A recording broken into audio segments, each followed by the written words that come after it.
The world of work is changing. About 65% of children starting school now will eventually take up jobs that don't exist today. That's an estimate made by the World Economic Forum. In preparation for emerging and future jobs, the Food Bev Manufacturing eNCA and the BRICS Business Council have launched the Atlas of Emerging Jobs project. For more on this, we are joined by Project Director Sherrie Donaldson.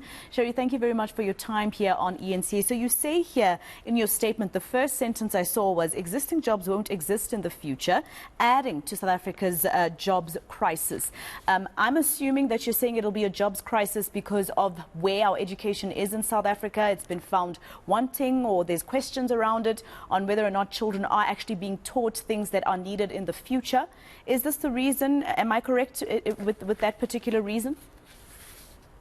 I think that's part of it, but I think the bigger part is if we don't prepare properly for these jobs that are coming our way, we won't have the curriculum in place, we won't have the people to do those future jobs. So that's the point of this atlas, is trying to identify what might be coming our way, and then working in collaboration, business and eNCA working in collaboration to say, well, if we think this is what's coming, what do we need to do from a curriculum development point of view, and to make sure that in 5-10 years' time, we have the right skills pipeline and the right people to fill those jobs.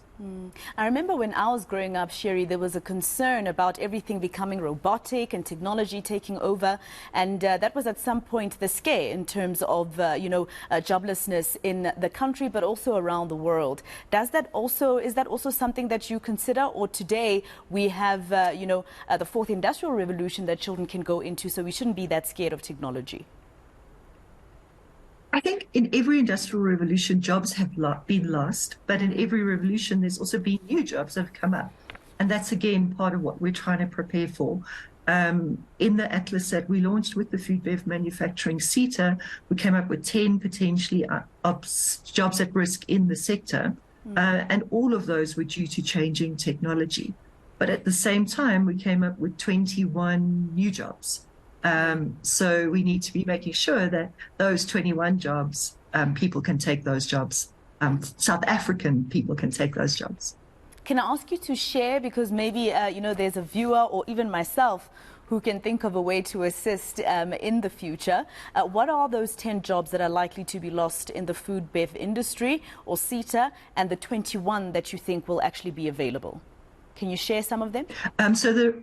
The report is actually available on the Food Bev eNCA website, so that's the best place to go look at it. But of all of those 10, there are a lot of jobs where things can be replaced. So a lot of administrative type jobs where computers and technology can easily replace your job sit in that sector.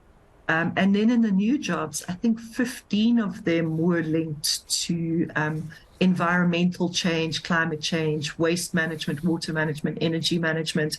So that's a great kind of focus area to start people thinking about. And then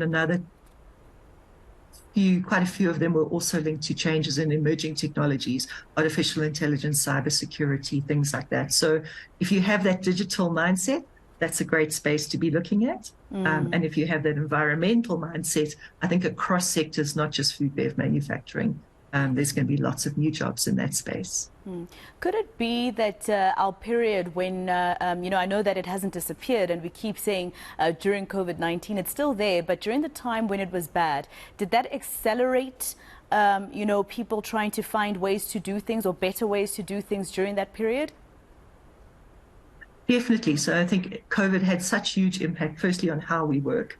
We've been talking in the skills working group about new ways of work, new models of work, using virtual reality as an example for working, which is like one step forward from where we are with hybrid work right now. So yeah, definitely COVID accelerated that. But at the same time, the disruptions to supply chains, for example, could land up accelerating things like additive manufacturing or 3D printing, because if I can get the schematics and the diagram and the instructions of how to print something, then I can produce it in another country. So I pay the license to the original country, but I produce it here. Then you take out all the logistic stuff and you take out all of those supply chain challenges. So that's an example of this kind of stuff that COVID could accelerate and is accelerating.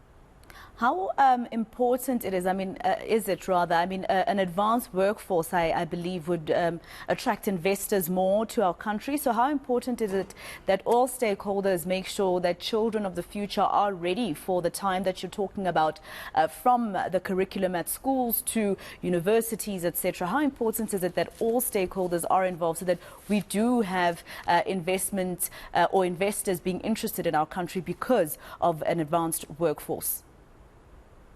There's a direct link between technical skilled and appropriately skilled workforces and impact on GDP. So definitely that's the way we have to be looking at things.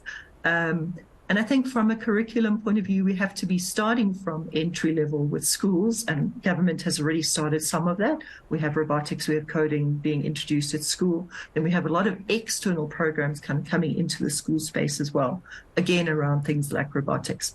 But I think we need to be thinking bigger than that as well. Yeah. Just the general digital skills. I mean, if you can code, that doesn't necessarily mean you're going to be protected in the future. So we need to be looking wider than just those two sets of curriculum, but it's a good start. And then we also need to be thinking about those jobs that are at risk and what's going to happen to those people.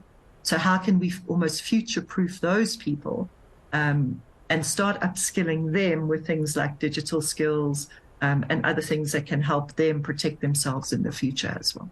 And Sherrie, another problem with South Africa is that sometimes there are some children that are left behind because of the particular area they're growing up in or their background.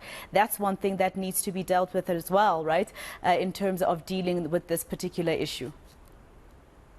Hugely. And one of the other working groups in BRICS Business Council is the Digital Economy Working Group. And they have a rollout of digital infrastructure as one of their core projects.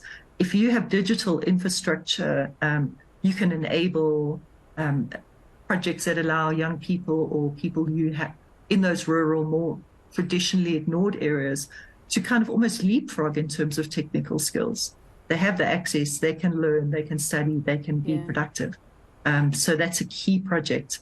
And skills and digital economy actually work together on some of those projects as well. And I think even parents and even education, Sherrie, maybe we should also look at a curriculum that encourages children to become business-minded, not just to say that you need to work so that you can go get a job. Maybe we should also try and encourage children and young people to actually come up with ideas, create jobs themselves through business. Thank you so much for speaking to us, Sherrie Donaldson, the director of the Atlas of Emerging Jobs Project.